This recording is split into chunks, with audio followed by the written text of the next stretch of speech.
Bismillahirrahmanirrahim. Assalamualaikum warahmatullahi wabarakatuh. Alhamdulillahirabbil alamin wa bihi nasta'in ala umurid dunya waddin. Asyhadu an la ilaha illallah al-malikul haqqul mubin wa asyhadu anna Muhammadan abduhu wa rasuluh al-mab'uts rahmatan lil alamin, amma ba'd. Alhamdulillah, kita harus selalu bersyukur kepada Allah Subhanahu wa taala karena Allah senantiasa memberikan kita nikmat, rahmat dan karunia yang luar biasa banyaknya, sehingga dengan itu kita bisa beraktivitas, sehingga dengan itu kita masih bisa beribadah kepadanya. Kemudian salawat dan salam mari sama-sama kita doakan kepada Allah agar selalu tercurah buat baginda Rasul kita, yakni Nabi Muhammad sallallahu alaihi wasallam, dengan ucapan salawat, Allahumma salli ala Sayyidina Muhammad wa ala ali Sayyidina Muhammad. Assalamualaikum ya Rasulullah. Semoga kita sebagai umatnya bisa mencontoh beliau dalam segala sisi kehidupan kita, karena beliau merupakan uswah hasanah atau contoh teladan yang baik bagi kita. Hadirin wal hadirat yang dirahmati Allah Subhanahu wa taala, senang berjumpa kembali walaupun di dunia maya ini. Pertemuan kita kali ini insya Allah akan membahas lanjutan dari perkuliahan kita tentang fikih jinayah. Saudara-saudari, khususnya mahasiswa yang saya banggakan, semoga sehat selalu, tetap semangat dalam belajar walaupun keterbatasan karena kondisi pandemi saat sekarang ini. Saudara-saudari yang dirahmati Allah Subhanahu wa taala, baik, lanjutan dari perkuliahan kita tentang mata kuliah fikih jinayah, kita akan membahas tentang unsur-unsur perbuatan pidana. Saudara-saudari mahasiswa yang saya hormati, perbuatan dapat dianggap sebagai perbuatan pidana bila terpenuhi unsur-unsurnya. Ada 3 unsur yang harus dipenuhi apabila perbuatan tersebut dianggap sebagai perbuatan pidana atau tindak pidana. Yang pertama yaitu unsur yang disebut dengan unsur formil.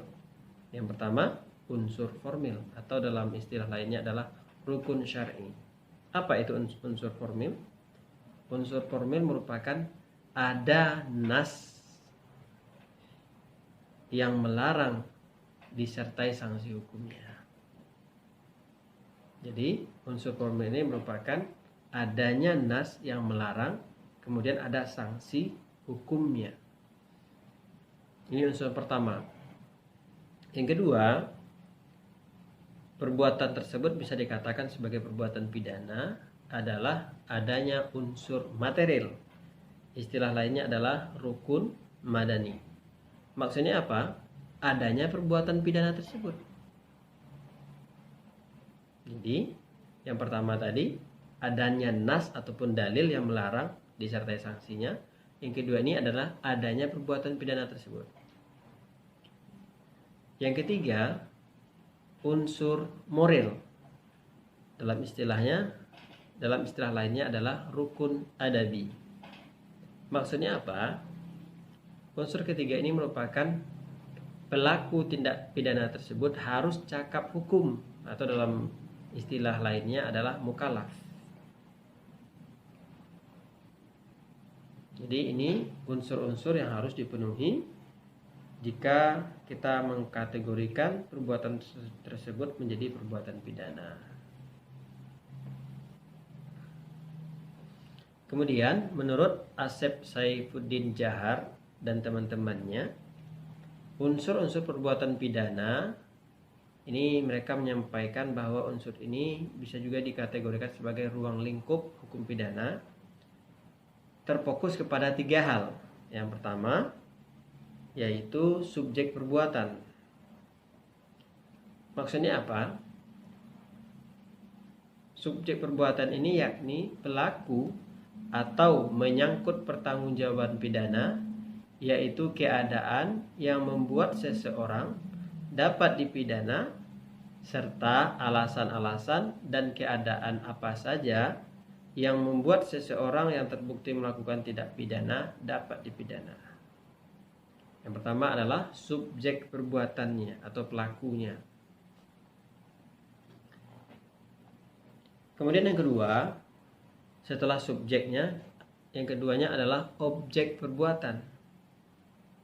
Maksudnya apa? Objek perbuatan ini adalah perbuatan apa saja yang dilarang dan lazim disebut dalam bahasa Indonesia sebagai tindak pidana, perbuatan pidana, dan peristiwa pidana.